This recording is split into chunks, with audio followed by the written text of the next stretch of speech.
Quiconque produit du contenu sur Internet, donc créatif ou professionnel, a besoin de 1000 fans pour vivre de son contenu. Là, je pense que l'autre concept qui est important à maîtriser dans ces notions de médias, de création de contenu, c'est un concept, peut-être que tu en as aussi parlé dans ce podcast, mais le concept du monopole personnel. Le podcast, c'est d'abord un prétexte pour contacter vos prospects, notamment les prospects qui sont compliqués à avoir. Moi, j'ai attendu 80 épisodes et 2 ans avant d'aller chercher mes premiers sponsors. Il faut bien choisir sa table de poker. Bonjour à toutes et à tous et bienvenue dans cette nouvelle mini-série du board. Alors aujourd'hui, ça me plaît qu'on parle de ce thème avec mon nouvel invité du board parce qu'on va parler de solo média et on va vous aider à conquérir le monde grâce à votre solo média et à trouver des clients grâce à vos ou votre média. Et pour en parler, j'accueille un solopreneur d'exception. Ça fait longtemps qu'on se connaît, lui et moi, parce qu'en plus, on est podcasteurs tous les deux. On s'est lancé à peu près en même temps. Tu t'es lancé un petit peu avant moi, je crois. Et toi, du coup, tu as fait du chemin parce que tu as réussi à monétiser ton podcast et à l'utiliser aussi pour la prospection et la monétisation de ton solo business. Bienvenue, Alexandre Vaquier. Bienvenue au board. Ça va, Alex ? Salut Flavie, merci pour ce superbe teasing. Écoute, je suis très contente. Donc, tu es le créateur des Héros de la Vente. Moi, je t'écoutais quand j'étais encore salariée parce que c'est le podcast numéro 1 sur les métiers de la vente, le commercial en France. Et tu t'es lancé en 2019 ? Ouais, c'est ça. Voilà, donc plus de 150 épisodes plus tard et plus de X euros. On vous dévoile pas tout de suite, mais Alexandre va nous dévoiler ça dans les 5 épisodes. Tu vas nous raconter comment, en tant que freelance ou solopreneur, on peut utiliser son média pour en faire une arme de prospection et pour du coup trouver ses futurs clients, trouver ses futurs euros, ses futures missions. Donc ça va être hyper intéressant, que vous soyez complètement débutant en média ou que vous ayez déjà un média que vous avez envie de monétiser. On va documenter tout ça pendant 5 épisodes. Alors, tu veux qu'on commence par quel type de média pour le premier épisode ou quel sujet sur ce sujet, vendre plus grâce à son média ? Écoute, pour ce premier épisode, je voulais parler en fait du concept d'actif médiatique. Alors, c'est pas un concept qui vient de moi, c'est un concept que vous allez retrouver dans le bouquin que je vous conseille qui s'appelle Company of One de Paul Jarvis. Donc c'est un concept en fait qui explique que quand vous êtes solopreneur ou freelance, il est aujourd'hui fondamental d'avoir un média. Alors c'est peut-être un peu trop gros média, donc je pense qu'il a utilisé ce terme actif médiatique pour expliquer simplement qu'il faut créer du contenu via un blog, une newsletter, un podcast ou simplement une ligne éditoriale sur LinkedIn, et qu'à partir de ce contenu, on va pouvoir faire plein de choses. Donc le concept d'actif médiatique, il est très simple. C'est simplement créer du contenu à votre échelle. Et derrière ce concept-là, on va pouvoir parler de plein d'autres concepts. Il y a bien sûr, t'en as sans doute parlé dans tes podcasts, mais t'as le concept, la théorie des 1000 fans de Kevin Kelly. Je sais pas si tu vois ce que c'est, Flavie, j'imagine. Ouais, tout à fait. C'est des trucs qui ont comme ça bercé mon enfance de solopreneur, mais peut-être tu peux le développer parce que on le voit passer, mais on s'imagine pas forcément que ça soit possible ou vrai pour nous. Donc, qu'est-ce que ça peut vouloir dire les 1000 fans appliqués à un actif médiatique de solopreneur ou de freelance? Alors, ce premier concept de 1000 fans, en fait, ça explique que quiconque produit du contenu sur Internet, donc créatif ou professionnel, a besoin de 1000 fans pour vivre de son contenu.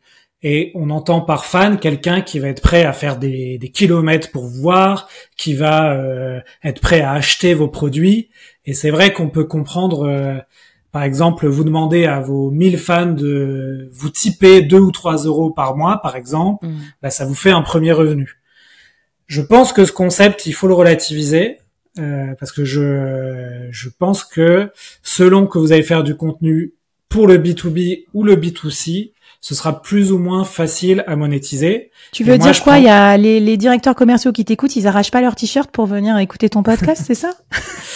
Alors je pense qu'en fait, à l'inverse, que quand vous faites un contenu ultra spécialisé, ultra niché, de qualité et professionnel, ce sera plus facile de créer de la monétisation autour de ce contenu que si vous faites un contenu grand public, où là, je pense que vous avez besoin de plus de 1000 personnes pour gagner votre vie avec ce contenu-là. Ouais. On pourra donner des exemples. Je te rejoins parce que moi au début j'avais des doutes et puis ça paraît long surtout d'acquérir les 1000 fans, mais au final je pense qu'au bout de 4 ans de board, je pense que je les ai, tu vois, mais c'est un mix. Il y a mes 5000 abonnés sur la newsletter, mais là ils sont pas tous fans. Il y a le taux d'ouverture, plus machin, le taux de désabonnement, voilà, mais plus aussi mes 4000 auditeurs uniques par mois, etc., plus quelques-uns de mes fans sur LinkedIn. Je pense qu'en mélangeant tout ça, je suis peut-être pas loin. Et effectivement, maintenant c'est le moment où j'arrive à vivre complètement de mon média, ce qui n'était pas le cas avant. Donc par de la monétisation de communauté, par le sponsoring et tout. Donc effectivement, ça, si ça a marché pour moi, je veux dire, alors qu'à la base je partais de zéro, je connaissais personne dans l'univers du freelancing. Ça a pris certes 4 ans, mais 4 ans c'est pas non plus énorme, tu vois, à l'échelle d'un business, quoi. Oui, et puis je pense que aujourd'hui, tu vois, dans les cartons, j'ai d'autres émissions que j'aimerais bien faire sur d'autres sujets. Et j'ai vraiment cette analyse à chaque fois que j'essaye de faire. Ok, est-ce que le contenu que je vais créer sur ces nouvelles émissions, ça va être plutôt B2B, plutôt B2C? Ouais. Et très vite, je vois en fait les leviers de monétisation sur du B2B. Sur le B2C, en fait, si j'ai pas d'audience ou très peu, c'est beaucoup plus compliqué, je trouve, d'aller chercher de la monétisation. Alors, prendre conscience qu'avoir un média pour parler de soi, de ses offres et tout, c'est essentiel. Ça, moi, j'en parle tout le temps. C'est mon pilier numéro 2 de mes 4 piliers de la scalabilité. Donc, on est d'accord. 2, tu rajoutes une brique d'analyse. Est-ce qu'on est capable d'avoir 1000 vrais fans sur ce média? Et si possible, des fans hyper nichés, parce que plus c'est niche, plus ça a de valeur pour des sponsors ou peut-être comme on a notre pote Carlos Diaz, tu sais, qui fait un podcast sur la tech, on va dire un pouvoir d'achat aussi important sur cette cible. Donc, bonne idée. Est-ce qu'il y a d'autres choses à avoir en tête pour construire un bon actif médiatique et pas partir dans ce qu'on peut voir malheureusement? C'est pour ça que des fois les gens se découragent. J'écris une newsletter toutes les semaines et en fait, elle me rapporte rien. Ouais, je pense que l'autre concept qui est important à maîtriser dans ces notions de médias, de création de contenu, c'est un concept peut-être que tu en as aussi parlé dans ce podcast, mais le concept du monopole personnel de David Perel, qui fait penser, tu sais, au concept de l'ikigai. Je sais pas si tu veux que je rappelle un peu ce que c'est. Je veux bien que tu le rappelles parce que je crois qu'ikigai, tout le monde voit. Après, on voit souvent des remixes un peu de cet ikigai sous plein de formes. Ouais. Donc, version solopreneur, ça donnerait quoi le monopole personnel? En gros, l'ikigai, c'est l'intersection, pour faire schématiser, de là où on est bon, on est épanoui, on est reconnu pour ce qu'on fait et on vous paye pour ce que vous faites. Le monopole personnel, c'est ça, mais appliqué au personal branding. Okay. Et en fait, ça va être l'intersection de votre expertise métier. Donc, par exemple, moi, c'est la vente. De votre intérêt et de votre curiosité. Donc là, si on prend mon exemple, ça va être le podcast. Et de votre personnalité. Donc moi, par exemple, j'ai une personnalité plutôt calme, plutôt analytique. Mes podcasts, ça va être un peu ça. Ça va être, je vais pas faire le show, je vais pas faire des gros coups de gueule, parler fort, etc. Je vais plutôt être sur un épisode posé. On va prendre du temps, on va essayer d'analyser des concepts comme on le fait là. Et c'est ça en fait le monopole personnel, c'est de trouver en fait le ton qui va qui va correspondre à votre personnalité et qui va s'adapter à votre expertise et à votre curiosité que vous pouvez apporter. Et ça va vous permettre de vous démarquer dans des champs qui sont très concurrentiels. Si on prend mon exemple, le secteur de la vente, il y a des milliers de personnes qui sont capables de créer du contenu sur la vente. Mais si je prends l'expertise du podcast, déjà, ça réduit extrêmement le champ. Je pense qu'on doit être peut-être une quinzaine à faire des podcasts sur la vente. Et si en plus on prend plutôt le format que moi j'adopte avec ma personnalité, mon ton, et là on va être sur 2-3 personnes qui vont être ressemblables à ce que je fais, quoi. Ok, ouais, en préparant cet épisode, tu me disais aussi l'exemple de Caroline Jurado sur les cryptos. Les cryptos, c'était hyper concurrentiel. Elle a pris les cryptos, ça l'a passionnée. Le format newsletter qui était pas si répandu que ça en France, en tout cas au début. Et ensuite, sa personnalité, c'était j'y connais rien, donc je vais aller enquêter. Donc un petit côté un peu découvreur, pédagogue, quoi. En gros, je vulgarise. Et ce ton vulgarisateur, en fait, il y avait que des tons experts, donc ça s'est hyper bien démarqué et ça lui a permis tout de suite d'avoir énormément d'abonnés. Je sais plus à combien elle en est aujourd'hui, ni d'abonnés ni de monétisation, mais c'est énorme. Ouais, et puis il y a un autre angle qui est intéressant chez Caroline Jurado, c'est que les cryptos, c'est un monde très masculin, presque viriliste, Et elle a apporté finalement une touche féminine en expliquant que c'est pas réservé qu'aux hommes, et que c'est voilà. Et ça lui a permis aussi d'attirer d'autres personnes, peut-être des femmes, tu vois, qui se sentaient un peu délaissées par ce monde-là et ce vocabulaire aussi très macho. Et je pense que c'est bien ce qu'elle a montré, que on pouvait parler de crypto, d'investissement, etc. Trop bien. En poussant des sujets, en étant une femme tout simplement. Bon, alors du coup, moi, je bois du petit lait parce que j'arrête pas de vous dire que n'importe qui peut créer son média personnel et qu'on n'est pas obligé d'être grande gueule, qu'il y a des médias pour les discrets. Par exemple, Johan Lopez et sa newsletter Snowball, ça a commencé par là. Ouais. Donc, si tu devais résumer et peut-être donner un défi à nos auditeurs, qu'est-ce qu'ils devraient faire pour créer leur premier actif médiatique? Alors, pour résumer, c'est à la portée de tout le monde de créer du contenu. Mais c'est très difficile d'être le meilleur dans un domaine. Et donc, pour se démarquer, il va falloir que vous soyez bon dans votre domaine, mais que vous soyez aussi en raccord par rapport à votre personnalité. Et aussi, vous allez devoir explorer des champs de votre curiosité. Donc, le premier exercice qu'on peut proposer aux auditeurs, c'est simplement de faire un travail justement sur ce monopole personnel. Donc, faire un travail sur vos compétences, quelles sont vos principales forces, qu'est-ce qui est facile pour vous, un travail sur vos intérêts, sur quoi vous pouvez parler pendant 10 ans sans vous arrêter. Moi, ça fait 5 ans que je parle de la vente et je peux continuer, donc ça, j'ai bien fait de choisir ce sujet-là. Et enfin, le dernier travail, qui est un travail qui va vous servir pour d'autres choses, c'est un travail sur votre personnalité. Qu'est-ce qui vous caractérise ? Quels sont vos défauts, vos grosses qualités? Voilà, ça va vous servir pour vos prochains recrutements aussi. Et comment vos amis vous décrivent, tout simplement. Hyper intéressant. Et peut-être à rajouter, si vous êtes freelance ou solopreneur, que tout ça, c'est un rapport avec votre business quand même. Ou alors que ensuite vous décidiez, comme moi, de lancer d'abord l'actif médiatique et après d'en dériver un produit dérivé. Mais ça, tu vas nous en parler dans les autres épisodes où on va voir comment t'as monétisé. Trop bien. Écoutez, on vous souhaite bonne chance dans la construction de votre monopole personnel. Et je vous remets toutes les infos et les templates aussi que tu nous as préparés, Alex, dans la newsletter du board. Donc, abonnez-vous parce que là, ça va être riche en templates, riche en conseils lecture, riche en techniques de vente et de médiatisation. Et puis maintenant que vous avez trouvé un peu votre angle, votre monopole personnel, on va regarder un deuxième sujet qui est très très bon pour vous aider à vendre, parce que Alex va vous donner toutes ces techniques, c'est de lancer un podcast et on en parle dans l'épisode 2.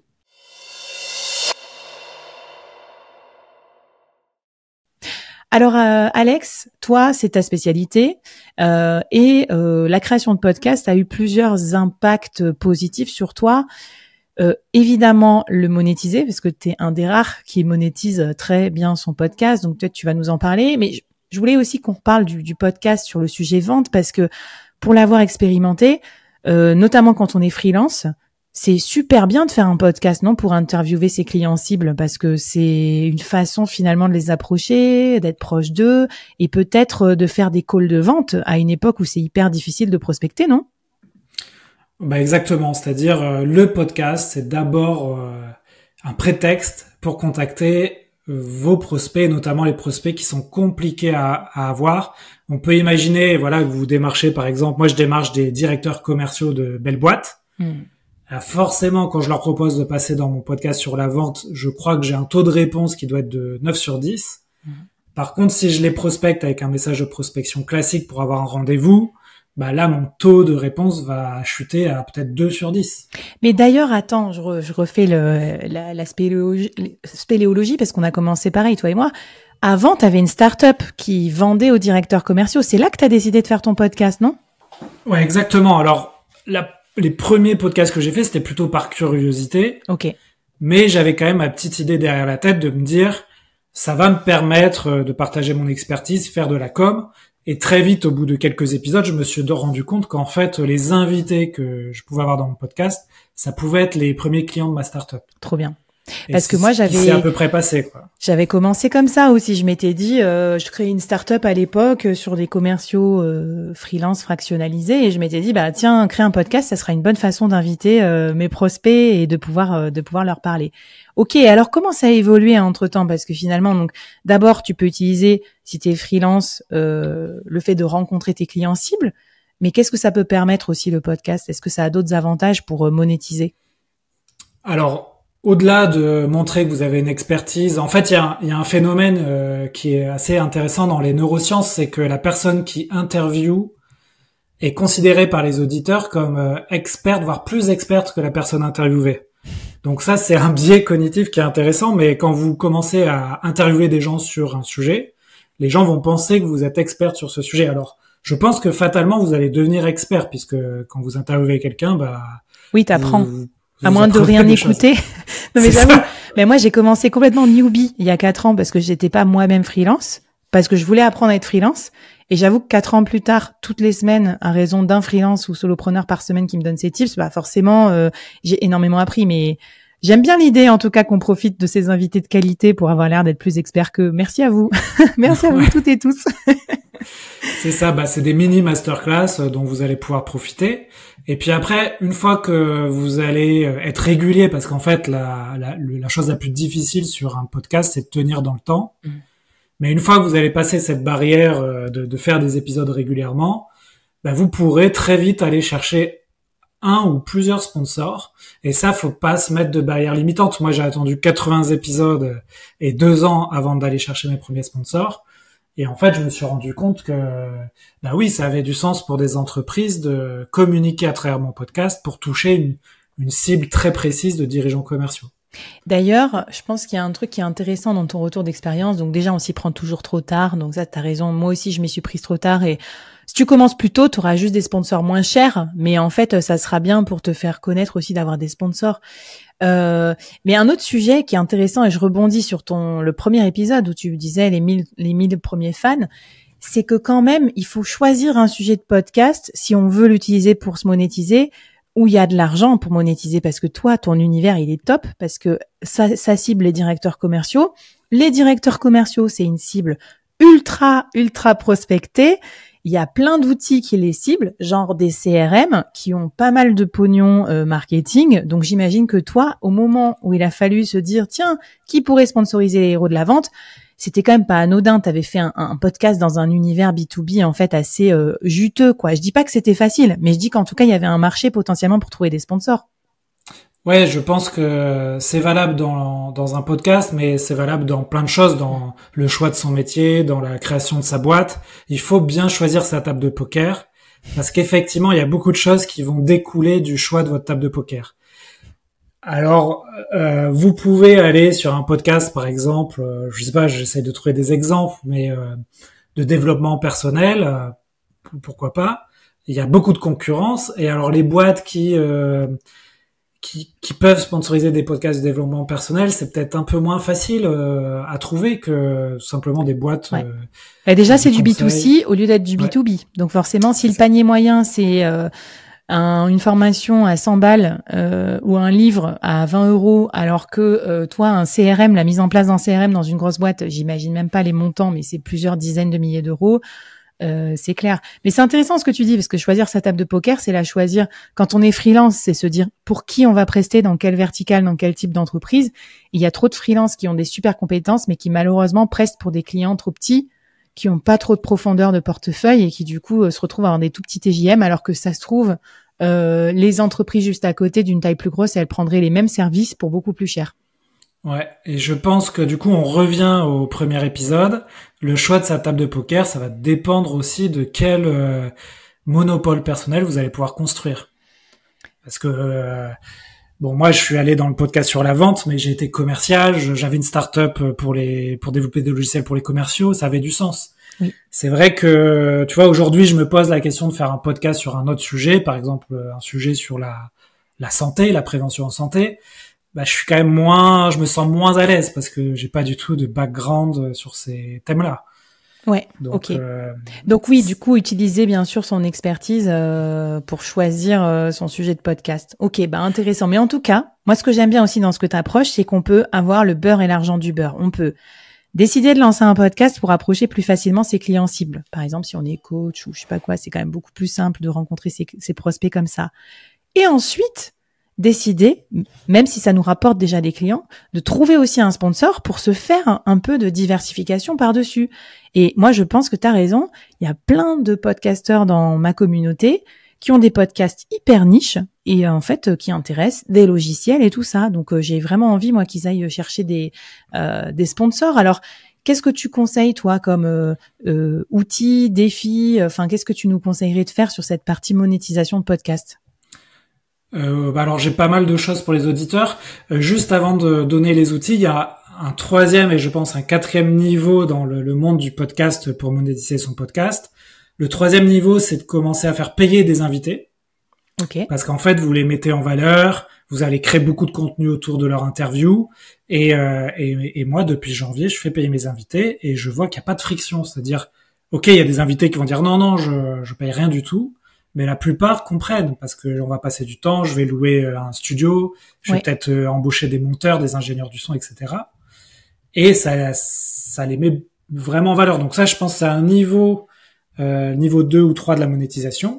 Et après, le dernier niveau, où là, je pense qu'il faut quand même beaucoup d'écoute, mais c'est commencer à monétiser, tu vois, des goodies, toi t'as la casquette le solo média, je pense que tu peux commencer à monétiser ce qu'on disait dans le premier épisode, les 1000 fans qui te suivent seront ok pour t'acheter acheter des produits en général qui sont peut-être pas physiques d'ailleurs, qui sont peut-être digitaux. La formation.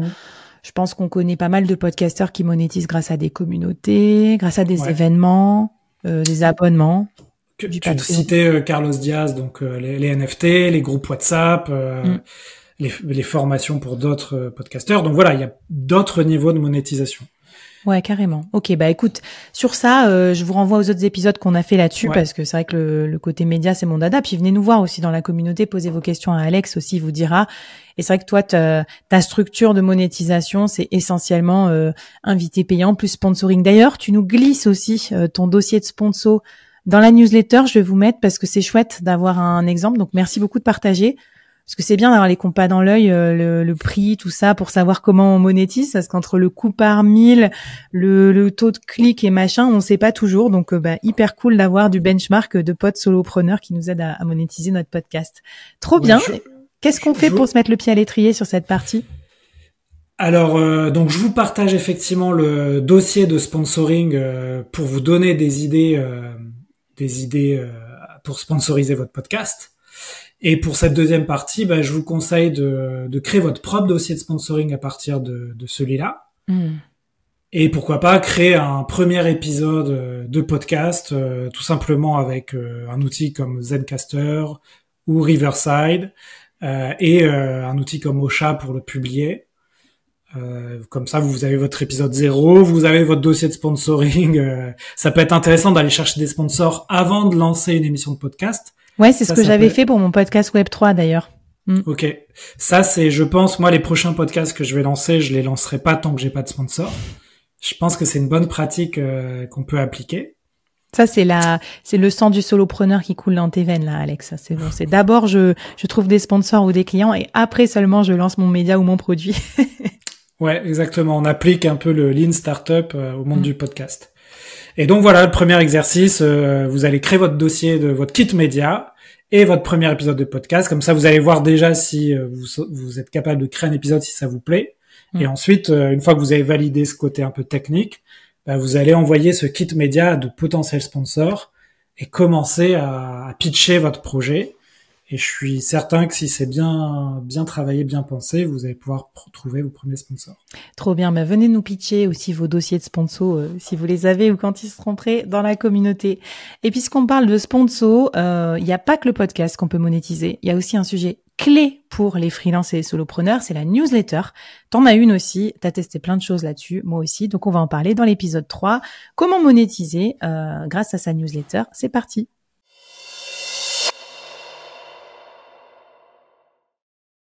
Alors la newsletter, tu disais, voilà, c'est important pour pouvoir monétiser en tant que solopreneur.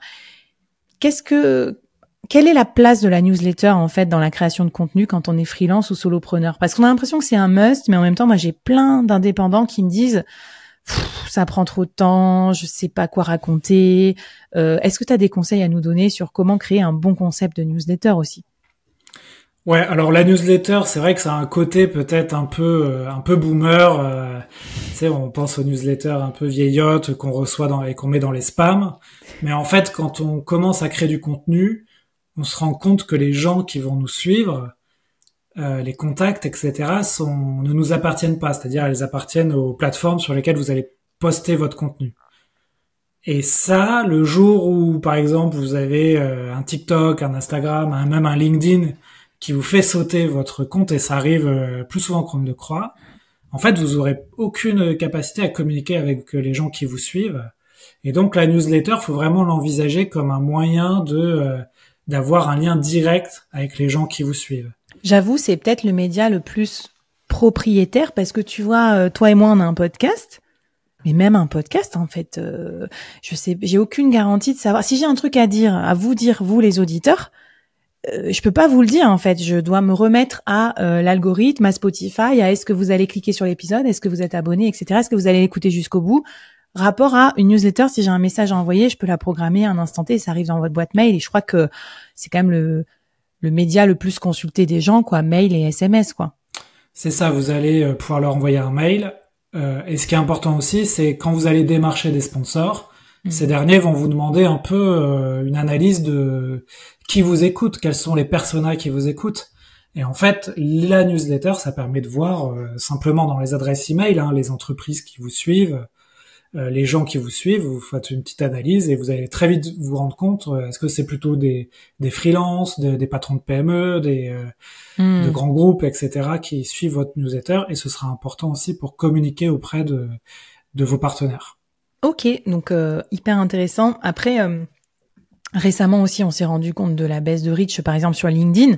Donc c'est vrai que moi, j'ai beaucoup de freelances qui me disent, écoute, moi, je vais déjà me contenter de poster sur LinkedIn. Et je leur dis, bah, c'est bien, mais il y aura qu'une partie infime de ton audience qui va te suivre. Et en plus, parfois sur LinkedIn, vous n'avez pas la bonne audience parce que vous avez des potes à vous, des potes freelance, mais c'est pas forcément vos clients B2B. Alors que je trouve que dans la newsletter, il y a vraiment ce côté, si elle est bien pensée, si elle est pensée pour attirer exactement vos clients cibles, bah, vous serez sûr qu'ils vont vous lire. Là où vous pouvez toujours faire un post LinkedIn, ça se trouve, désolé pour l'expression, mais des fois vous pissez un peu dans un violon parce que vous le publiez pas au bon moment, vos prospects le voient pas, et en fait après vous dites bah mince, personne s'est intéressé à mon offre ou personne n'a pris de rendez-vous sur mon Calendly. Ouais, exactement. Alors il y a un bon exemple sur un tunnel de vente post LinkedIn, newsletter, je vends mes offres et mes services. C'est un peu le roi sur LinkedIn, c'est Justin Welch. Et lui, il explique ça. Il explique que moi, je fais des posts LinkedIn, donc je travaille vraiment mes posts LinkedIn, etc. Donc, ils font beaucoup de reach. Dans ce post LinkedIn, je redirige les gens qui veulent en savoir plus sur ma newsletter. Sa newsletter, en général, ça reprend son post LinkedIn, mais d'une manière un peu plus travaillée. Et à la fin de sa newsletter et au début, il y a des liens vers ses offres d'accompagnement, ses formations, son coaching en 1 sur 1. Et puis c'est ça son tunnel de vente en fait. Oui, c'est simple. C'est hyper simple, c'est organique, donc c'est gratuit. Ouais. Parce qu'aussi par rapport à faire de la pub ou se mettre sur une plateforme où on vous sucre 10% ou je sais pas combien de pourcents de votre TJM. Et ouais. Et en plus, moi, j'aime bien. J'ai été abonnée à sa newsletter et je pense qu'il y a un truc qui fait bien aussi que plein de gens oublient, freelance, solopreneur. Il a un petit entrefilet au début de la newsletter qui dit bon ben bonjour, bienvenue, nanan. Pour travailler avec moi, vous pouvez faire ça, ça ou ça. Et en fait, c'est truc con, hein, mais je vois peu de freelance dire ah au fait, pour mes services de copywriter machin, il me reste une place, voilà mon Calendly. Et sinon, vous avez mon template à acheter ici. Tu vois, on oublie peut-être un peu de vendre aussi dans cette newsletter, non? Ouais, et il fait ça au début, et à la fin de sa newsletter, il remet un call to action en disant quand vous aurez le temps ou le besoin. Donc en fait, tu vois, il presse pas ses followers à dire achetez-moi maintenant tout de suite. Il dit quand vous aurez le temps, voici de nouveau mes services qui peuvent vous aider à donc il vend la transformation qu'il peut donner à ses followers. Et donc ça, c'est des bonnes pratiques, je pense. Ne pas oublier les call to action dans ses newsletters.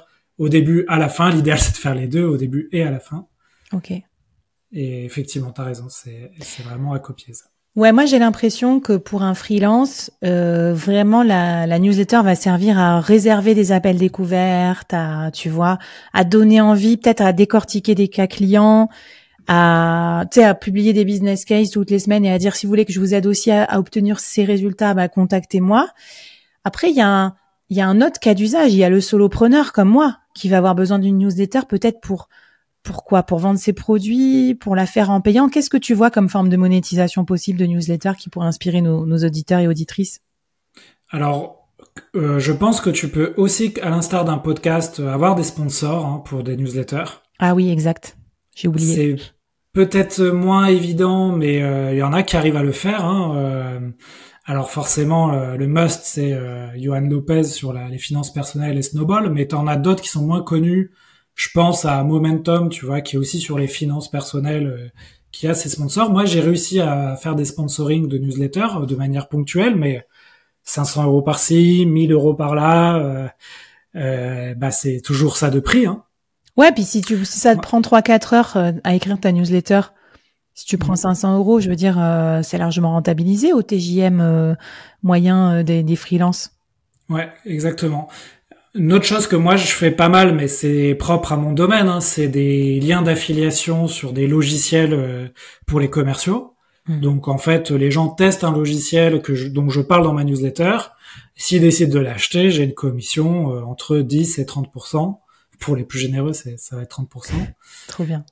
Et ça, on peut le redire, c'est facile aussi à acheter, à paramétrer. Tu le fais en ligne, parfois tu dois négocier avec les équipes, mais tu peux le faire en ligne pour la plupart. Moi, j'en fais pas assez la pub, mais moi j'ai une stack solopreneur avec tous les outils que j'aime bien. Et du coup, un jour, je me suis un peu fait chier à aller faire les liens affiliés et tout, parce que souvent ça donne une promo à celui qui clique, et puis moi, ça me finance un peu. Ouais, et puis des fois c'est tout simple, c'est par exemple votre banque en ligne. En fait, il y a un lien que vous pouvez pousser, vous pouvez avoir 200 € si quelqu'un souscrit. Donc 200 € fois 10 en un mois, ça vous fait un petit salaire, quoi. Et parfois c'est des choses un peu improbables. J'ai vu un bon exemple, c'est Isabelle Cugnot, elle est plus je sais pas, créatrice de contenu sur l'entrepreneuriat, et elle a fait une vidéo YouTube sur son setup de bureau assis debout et tout ça, et en fait il y a eu des milliers de vues, et en fait elle a sa liste derrière sur Amazon, tout est affilié. Ah oui. Donc tu veux le même bureau, elle a testé pour toi, elle a dit son tapis de marche, son machin, son truc, et tu peux l'acheter. Et j'imagine que du coup, si tu prends, je sais pas combien c'est, Amazon, 10% peut-être sur un tapis de marche ou un bureau assis debout, c'est pas mal, quoi. Ouais. Alors moi, je l'avais fait sur des bouquins, mais je crois que c'était un coup d'épée dans l'eau, parce que je partageais des bouquins sur la vente en anglais très pointu, avec effectivement 10%. Donc déjà personne voulait acheter ces bouquins et se les farcir en anglais. Et en plus, si quelqu'un achetait ces bouquins, j'avais 1 €. Je sais même pas si j'avais 1 €. Donc bon, des fois, faut bien. Donc choisissez bien vos trucs d'affiliation, soit des logiciels un peu chers, mais pas des trucs pourris, parce que vous allez perdre plus de temps pour 1 €. Ouais, c'est ça, c'est ça. Mais bon, ça a le mérite d'exister. Peut-être que c'est un jour je ferai une affiliation sur du matos, pourquoi pas. Mais oui, les logiciels, ça s'y prête bien. Ouais. Ok. Qu'est-ce qu'il y a d'autres façons, comme façon de monétiser? Bah, alors moi je suis pas encore là-dedans. Toi tu le fais bien, Flavie, c'est les infoproduits. C'est ce que toi tu produis en tant que formation, en tant que Notion à vendre, etc. Bah le meilleur moyen de le pousser, c'est via votre newsletter. C'est ce qu'on disait tout à l'heure. Ouais, ça c'est clair. Quand t'es freelance, t'as peut-être pas un besoin imparable, mais toutes les personnes que j'accompagne dans mon bootcamp, et pourquoi je fais les 4 piliers, c'est parce que pour moi, on peut pas vendre un produit si on n'a pas un média, et notamment une newsletter, parce que en fait un média propriétaire où on peut de temps en temps faire de la pub pour son produit, parce que les gens, faut pas rêver, ils vont pas l'acheter votre produit parce que vous en parlez une fois sur LinkedIn. Va falloir l'expliquer, faire des vidéos explicatives, montrer des testimonials, des avant-après, et le répéter. Parce que moi, combien de fois il y a des gens qui me disent « Ah bah merde, mais c'est fini le bootcamp, j'étais intéressée ». En fait, excuse-moi, mais j'en ai parlé 7 fois dans le truc, dans la newsletter. Mais tu vois, entre le taux d'ouverture, celui qui va pas lire, celui qui va lire en diagonale, etc., je pense que les gens négligent aussi le côté besoin de répétition pour ancrer un truc, déjà l'expliquer et ensuite motiver à l'achat aussi, parce que tu vois, les gens ils ont leur vie, c'est comme moi je suis là, je suis motivée pour un truc et après il se passe 6 mois et j'ai fait d'autres choses et je me suis pas motivée, quoi. Ouais. Et après, je pense aussi, j'ai oublié d'en parler, mais le dernier niveau de la monétisation de la newsletter, je pense que c'est le plus compliqué. Je l'ai pas fait pour ma part. C'est de faire payer des abonnements à ta newsletter. Donc ça, on reparle du roi de ça, c'est Yoann Lopez en France. Mais ça, je l'ai pas fait parce que tu as des effets de contraignants quand même là-dessus. C'est que si tu commences à faire payer des abonnements, faut être clair qu'il va falloir publier souvent du contenu de très bonne qualité. Ouais. Et j'avais pas envie d'être emprisonné par ça. Et aussi, tu limites aussi forcément ta pipeline, diffusion. Ton sponsoring. Ouais. Et il faut savoir qu'en général, les statistiques disent que sur les abonnés des newsletters, à peu près entre 2 et 5% sont prêts à payer. Donc, si vous avez 1000 abonnés, peut-être que 50 personnes seront prêts à payer. Il faut faire un calcul quand même. Si vous faites payer, 10 € l'abonnement, ça vous fait 500 € par mois. Ça vous oblige à publier régulièrement. Est-ce que vous êtes prêt à faire cet investissement de temps et d'énergie pour 500 €? Ouais. Bon, c'est des calculs. Moi, je trouve que c'est très difficile, surtout en France. Par contre, il y a un sujet sur lequel c'est bien, c'est si vous faites une newsletter B2B de niche, par exemple, pour les médias buyers en B2B, pour, tu vois, une poignée de jobs comme ça, hyper premium. Moi, j'ai acheté plein de trucs chez Sixt, Harvard Business Review, ça coûte 30 balles le numéro, je l'ai acheté en note de frais, enfin, j'étais abonné à des newsletters un peu select. Donc, si tu fais un vrai truc sérieux pour une fonction dans l'entreprise, je sais pas, les DAF, les directeurs des achats, je pense que là, tu peux monétiser. Après, en B2C, j'y crois pas trop. Moi, je le fais pour le board et d'ailleurs, merci à ceux qui me font confiance et ça m'oblige quand même à créer un template par semaine solopreneur, mais en même temps, de toute façon, j'aimais bien parce que je m'en fais pour moi. Et ça me finance, c'est pas énorme, quoi. J'ai 5000 abonnés et ça me rapporte peut-être 6 ou 7000 € par an. Donc, tu vois, finalement, ça fait presque 1 € par abonné parce qu'il y a que 150 ou 200 abonnés payants. Mais ça me permet, par contre, de donner un peu plus de valeur à la newsletter. Donc, ceux qui sont abonnés, ils vont vraiment la lire. Donc, pour moi, c'était plus une stratégie aussi comme ça. Et puis, ça me permet de payer mes frais de montage. Donc, il n'y a pas de petites économies quand on est podcasteur. Surtout maintenant, il faut faire des montages vidéo et tout. Toutes les semaines, ça coûte cher. Donc, non, mais c'est déjà très bien. Je pense qu'il n'y en a pas beaucoup des newsletters aujourd'hui qui arrivent à monétiser leurs abonnés. Bon, en tout cas, vous pouvez tester, mais on l'a compris. J'allais dire tout est bon dans le cochon, mais en tout cas dans la newsletter, tout est bon parce que ça vous permet déjà de recycler vos posts, d'avoir une relation directe, propriétaire, et du coup une forme de fidélité aussi dans votre audience. Et puis derrière, de pousser vos offres, que ce soit votre agenda de freelance, vos offres ou vos infoproduits de solopreneur. Est-ce que tu as un défi pour nous lancer dans la newsletter? Là, c'est assez simple. Ce défi, c'est de faire votre première newsletter. Alors, je vous conseille dans les ressources, je vous mettrai des exemples de newsletters et aussi un épisode de podcast que j'ai enregistré justement avec Yoann Lopez. Okay. Je vous conseille l'outil Substack qui est l'outil phare des newsletters business. C'est très simple. Donc, vous allez pouvoir créer votre newsletter numéro 1 en défi.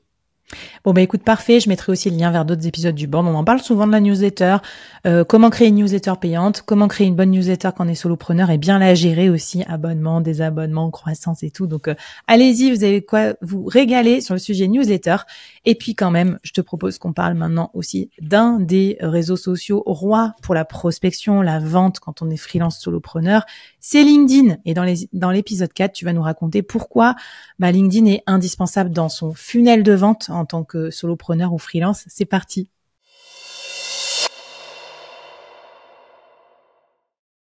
Alors, tu nous as parlé de Justin Welsh, ça fait rêver. Je crois qu'il est en passe de réaliser bientôt 5 millions d'euros, de dollars tout seul avec ses petits produits digitaux.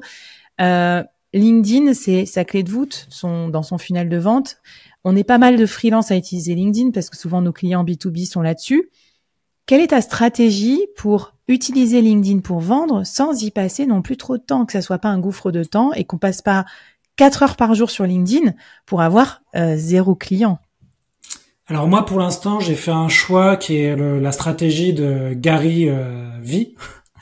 C'est de dire à partir d'un contenu maître, qui est pour moi le podcast, je vais créer d'autres contenus. Donc en gros, à partir de mon podcast, je vais faire une dizaine de shorts que je vais mettre sur TikTok, Instagram, etc. À partir de ces shorts, je vais en faire un post LinkedIn aussi quotidien. Donc moi, j'ai fait la stratégie de pousser de la vidéo sur LinkedIn. Pour l'instant, je fais que ça. Okay. Pour moi, c'est une stratégie vraiment long terme. C'est-à-dire, je sais que LinkedIn veut mettre en avant de plus en plus la vidéo. C'est pas encore ça par rapport aux autres réseaux sociaux, mais je le vois comme ça. Et surtout, aujourd'hui, les posts vraiment travaillés que je fais sur LinkedIn, ça va être des posts qui vont être sponsorisés. Donc depuis janvier, je commence à faire, tu vois, à peu près 1 à 2 posts sponsorisés par mois sur LinkedIn. Et bon, je voulais pas pour ton podcast refaire un épisode sur l'intérêt de publier sur LinkedIn, mais oui, ce qu'on peut faire, c'est parler un peu de l'influence B2B qui commence à être monétisée sur LinkedIn. Ça, je pense que les auditeurs sont pas forcément au courant et savent pas trop comment ça se passe, quoi. Ah bah ouais, surtout que moi je sais pas combien ça rapporte et tout. Enfin, t'es ok pour partager un peu des chiffres, qu'on ait un peu le compas dans l'œil? Ouais, bien sûr. Bien sûr. Comment ça se passe alors? Ça coûte combien un post sponsor? Enfin, combien ça te rapporte?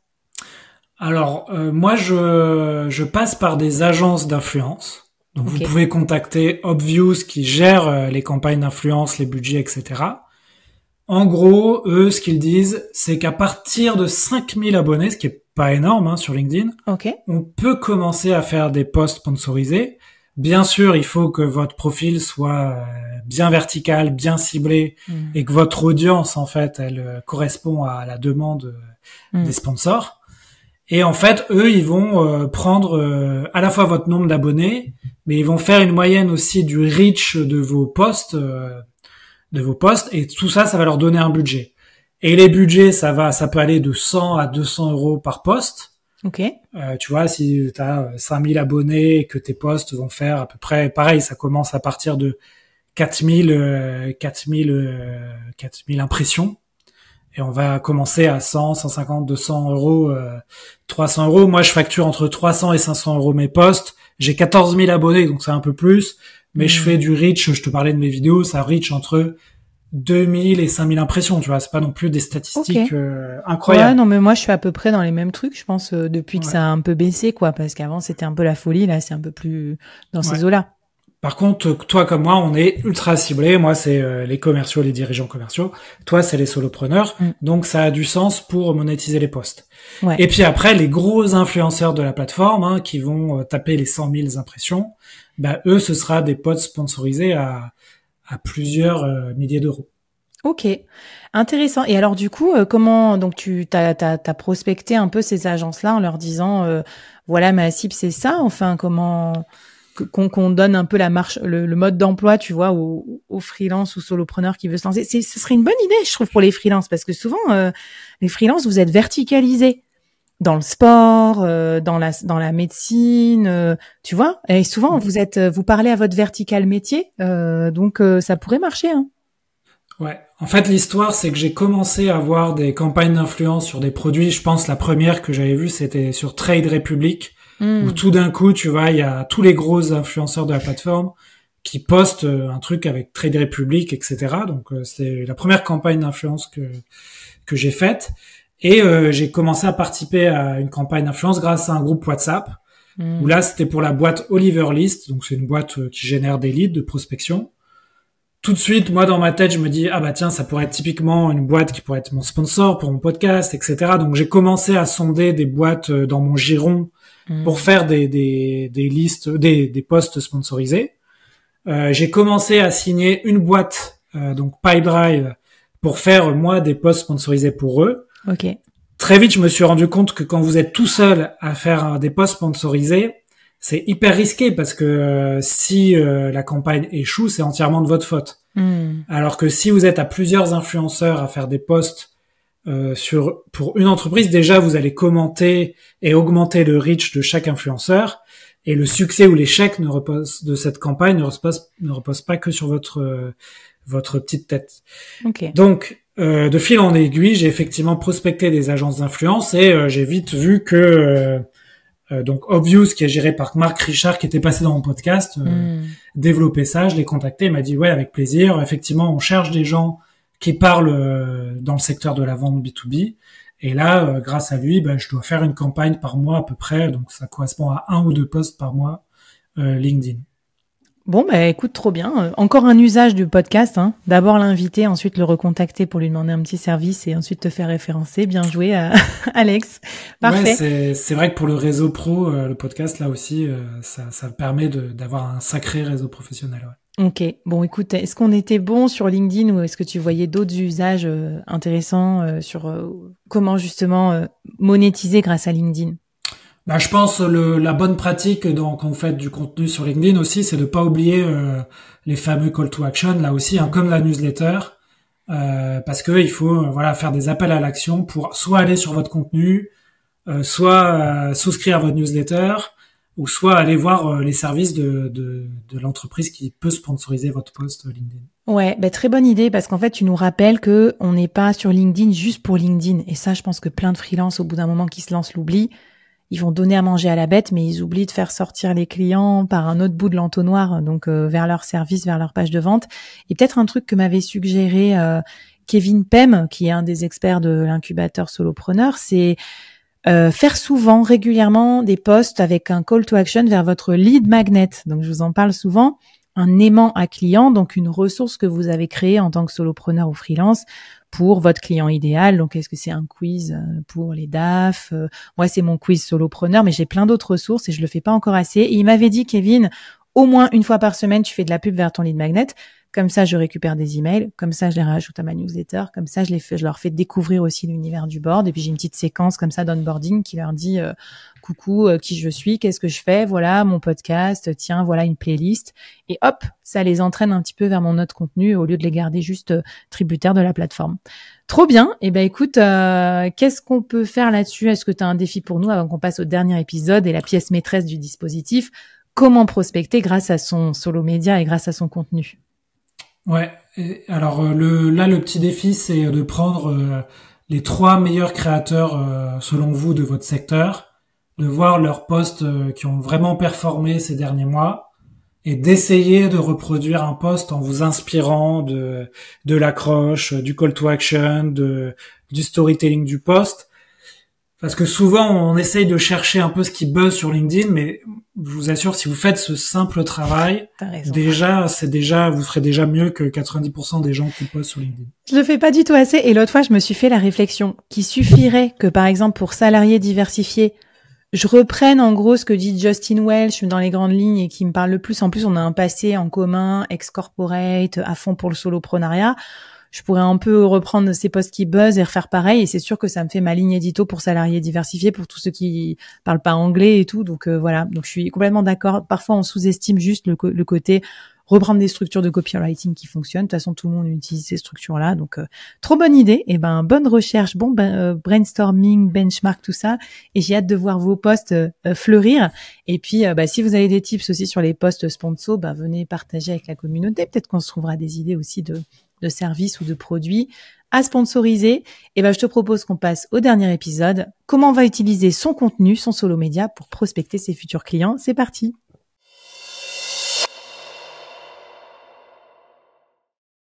Alors ça, Alex, c'est ta pièce maîtresse dans ton dispositif. Tu me disais en préparant cette mini-série, en fait, aujourd'hui, il y a vraiment un mix entre inbound et outbound. Donc, pour les non-spécialistes, c'est vraiment inbound, c'est quand j'écris des posts, etc., que les gens vont venir à moi grâce à mon contenu.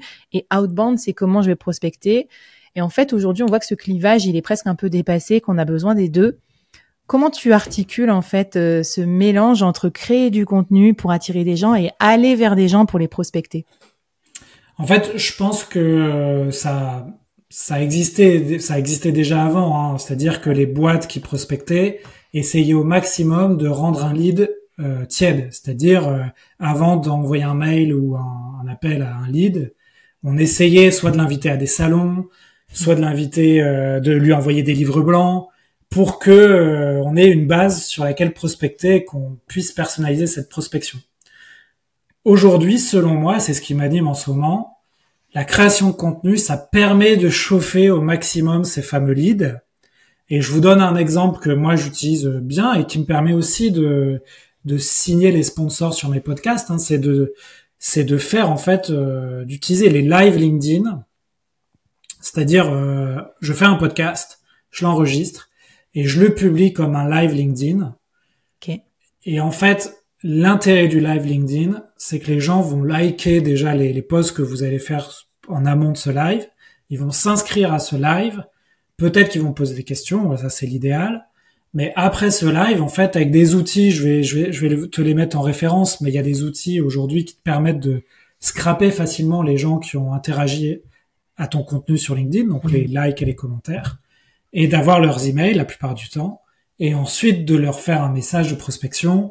Vous êtes inscrit à mon live sur le sujet X, est-ce qu'on pourrait en discuter? Et là, vous rentrez dans une boucle de prospection qui est beaucoup plus tiède ou chaude que un appel à froid, un mail froid basique. Non mais c'est clair, moi j'adore les webinars. Certains disent que c'est old school, mais c'est tellement bien. Des gens qui ont consacré déjà, qui sont motivés pour s'inscrire, puis ceux qui ont été présents, qui sont venus, qui ont passé 40 minutes sur le sujet. D'ailleurs, moi c'est comme ça que j'avais créé mon produit en fait, pour tout te dire, pour tester l'idée de la scalabilité là pour les solopreneurs. J'avais organisé avant l'ancêtre de l'incubateur et tout ça, c'était un live 10 façons de sortir de la vente du temps. Et à la fin du live, j'ai offert 10 cafés avec moi, gratos, quoi. En mode, je te donnerai mes idées pour t'aider à sortir de la vente du temps. Donc, tu vois, c'était un mix entre... Et après, dans les 10, il y en a qui sont devenus clients. Pas tous, hein, je leur ai pas forcé la main, mais forcément 1 ou 2 ou 3 sont devenus clients. Donc, tu vois, j'ai utilisé le live pour attirer, voir s'il y avait un concept. Là, j'ai vu que par rapport à mes lives d'avant, il y avait beaucoup plus d'inscrits. Je crois qu'il y avait 150 personnes présentes, ce qui était pour moi beaucoup.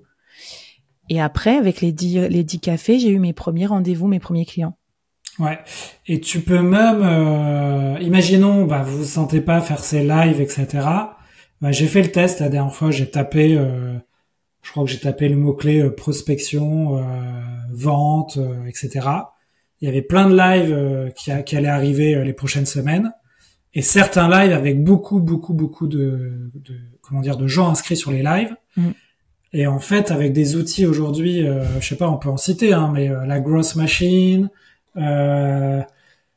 Lemlist, enfin, tu vois, les outils un peu de prospection classique. Maintenant, tu as des fonctionnalités pour aller scraper les gens qui se sont inscrits au live et simplement leur faire un message. Vous vous êtes inscrit à tel live sur le sujet machin. Il se trouve que c'est mon sujet, mon expertise. Est-ce que vous voulez qu'on en discute autour d'une vidéo, tu vois? Ça peut être sur les lives. C'est hyper bien pour les freelances, quoi. Parce qu'en gros, si t'es spécialiste de tel sujet dans le freelancing, après tu contactes tes clients cibles comme ça, t'es quasiment sûr qu'ils sont dans ton persona, quoi. Trop bien. Ouais. Et bon, moi, c'est vrai que je crée du contenu, donc je le fais sur mon contenu. Mais le jour où j'ai testé et que j'ai vu que je pouvais le faire sur plein d'autres contenus, je me suis posé la question. Hein, je me suis dit, est-ce que je ferais pas ça sur le contenu des concurrents? Bon, je l'ai pas fait parce que mon activité première, c'est de créer des podcasts. Mais disons que si tu veux aller vite, c'est bien de savoir qu'on peut le faire sur une activité d'un concurrent ou d'une boîte plus grosse. Parce que freelance, moi, je pense que c'est pas un concurrent. Ce serait, par exemple, tu vas aller à un live organisé par une grosse boîte genre HubSpot et tu vas trouver des clients pour ton freelance. On peut pas vraiment dire que c'est ton concurrent HubSpot. Tu vois ce que je veux dire? Tu fais pas ombrage à HubSpot. T'es juste freelance et t'aides à intégrer HubSpot, par exemple, ou quoi. Après, je trouve que créer du contenu, c'est un deuxième effet qui se coule, mais peut-être que tu vas nous en parler. C'est que une fois que je te prospecte, parce que moi, je crée du contenu, moi déjà, maintenant que je prospecte avec mes 20 000 abonnés sur LinkedIn, ça n'a pas du tout la même gueule qu'avant, les retours que j'ai, en fait. Tu vois, les gens, ils se disent... j'en sais rien, mais je vais lui répondre ou j'en sais rien, tu vois. Ils se disent qui c'est celle-là? Tiens, 20 000 abonnés. Bon, c'est pas quelqu'un qui raconte n'importe quoi, tu vois. Ou le fait d'avoir quand même fait l'effort de créer son contenu, est-ce que ça donne pas plus confiance aussi pour les échanges commerciaux, les transactions? Oui, et puis là, on peut renvoyer au tout premier épisode qu'on a fait, tu sais, sur la partie monopole personnel. En fait, vous allez apparaître pour certains de vos auditeurs ou des gens qui vous suivent sur LinkedIn comme remarquable parce que vous avez votre patte. Et moi, ça m'arrive de plus en plus dans ma prospection d'avoir des gens qui me disent je te connais déjà en fait, Alexandre. Et en fait, dès qu'on me dit ça, je sais que la conversation va être beaucoup plus fluide et que la vente aura de grandes chances de se faire parce qu'en fait les gens qui me connaissent par mon contenu en fait sont OK pour discuter et ça c'est la puissance aussi des actifs médiatiques dont on parle depuis le début dans ta série d'épisodes. Ouais, voilà. Donc en tout cas, moi je trouve que ça m'avait aidé une fois quand les gens vont, tu sais, les gens vont visiter ton profil. Je pense qu'ils sont aussi rassurés par le contenu et c'est pour ça que souvent je dis aussi aux solopreneurs freelance, vous n'êtes pas obligé de créer un podcast toutes les semaines pendant 2 ans. Vous pouvez aussi créer 5 épisodes un peu evergreen sur vos 5 techniques de freelance pour augmenter les résultats de X% et vous les mettez en sélection LinkedIn. Vous avez fait une vidéo tuto ou un épisode ou un article sur Medium un peu stylé. Ça t'a pris quoi? Une journée, certes. C'est pas récurrent, mais au moins, quand on va sur ton profil, on se dit, ah purée, ouais, Alex, il sait de quoi il parle, en fait. Ouais, et puis si vous avez du mal, effectivement, à faire un peu comme nous, c'est-à-dire produire chaque semaine du podcast, des newsletters, etc., un petit hack que pas mal de gens arrivent à faire, c'est de travailler en batch. Alors, c'est pas du batch cooking, c'est du batch content. Mais je préfère d'ailleurs, parce que moi, le batch cooking, je suis pas adepte. Cooking tout court, d'ailleurs. C'est ça. Mais vous allez en fait vous installer pendant une journée avec votre petite caméra, faire votre petit studio chez vous, enregistrer plusieurs heures de contenu, alors face caméra ou en interview en visio. Ça va être un peu pénible sur le moment, ça va vous demander de la concentration, de l'énergie, mais après vous aurez tout un tas de contenu pour les 3-4 prochains mois, quoi. Et vous l'aurez fait une fois, et ça s'applique à la newsletter, c'est pareil. Vous pouvez prendre quelques jours pour rédiger tous vos articles. Ouais, et d'ailleurs, des créateurs, puisqu'on parlait de prospection, me disent qu'ils envoient souvent leur dernier article à leur lead un peu tiède, tu sais, tiédasse, qui attendaient, des gens qui avaient dit ouais, on bossera ensemble, mais ils devaient les relancer. Hop, envoyez votre dernier épisode de newsletter. Hop, envoyez votre dernier épisode de podcast. Ah tiens, j'ai pensé à vous parce que j'ai écrit cet article sur le sujet du SEO dans la pharma. Peut-être que ça vous plaira. Boum, c'est une façon de relancer aussi ses clients dans son pipeline, quoi. Exactement.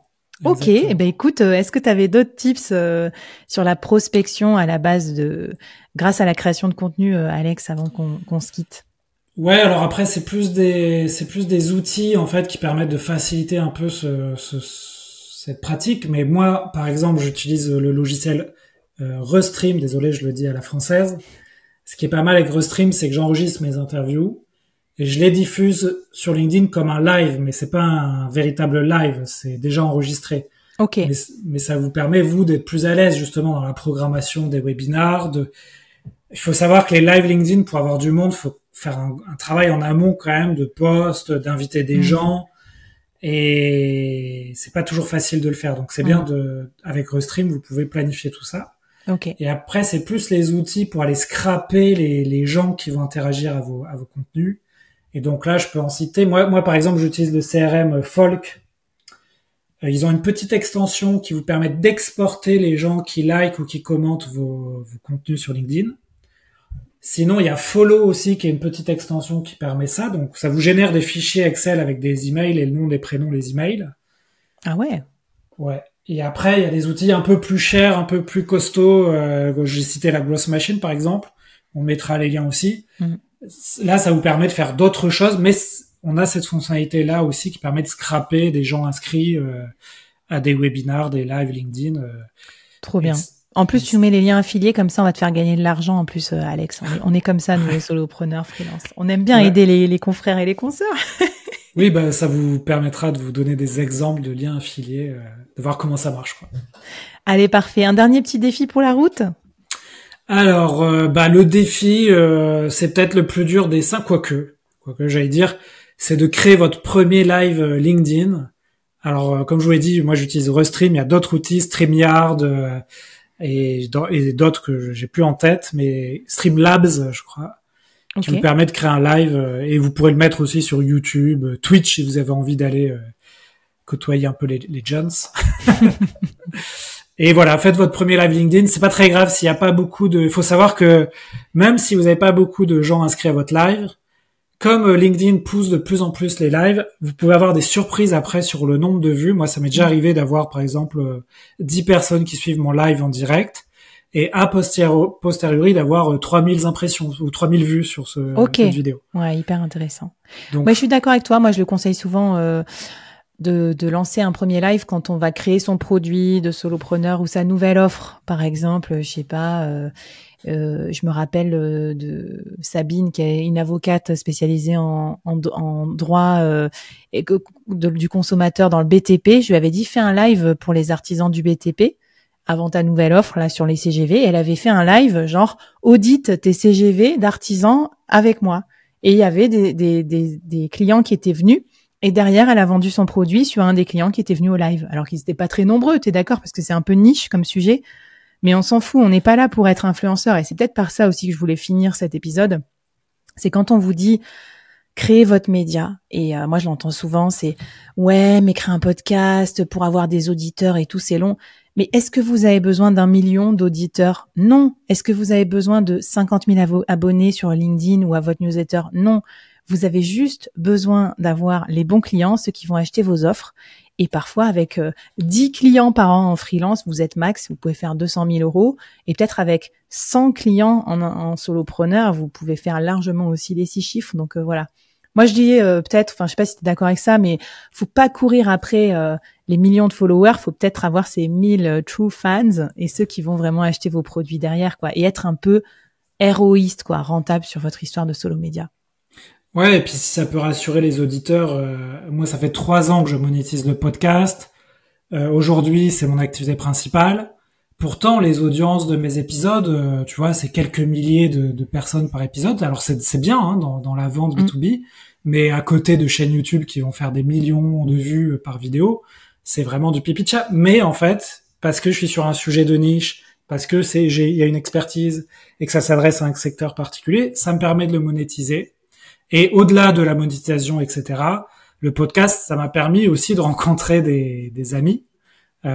T'en fais partie, Flavie, mais pour donner un exemple, il y a 2 ans, j'ai été invité par un mec qui écoutait mon podcast à manger à Toulouse. J'y suis allé. Et 1 an après, je lui ai loué ma maison pendant 1 an. Je suis parti en voyage. Et aujourd'hui, c'est un ami, tu vois, grâce au podcast. Notre façon de monétiser, quoi, se faire inviter à bouffer et louer sa baraque. Non, je rigole évidemment, mais c'est vrai qu'on le fait pour ça aussi, pour la communauté et tout ce que ça implique. Bon, écoute, merci beaucoup Alex d'avoir été avec nous.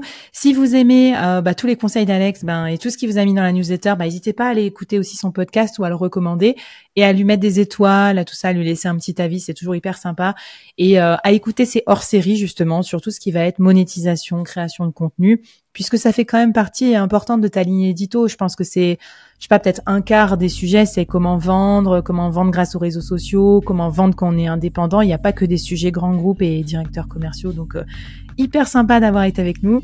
Et puis, à toutes et à tous, je vous dis à très bientôt dans les prochaines mini-séries du board. Et surtout, plein de bonnes ventes à tous, que ce soit grâce à votre solo média, à votre prospection ou grâce à un mix des deux. Merci beaucoup, Alex, d'avoir été avec nous. Ouais, merci Flavie. Et puis, belle vente à tous. Salut tout le monde.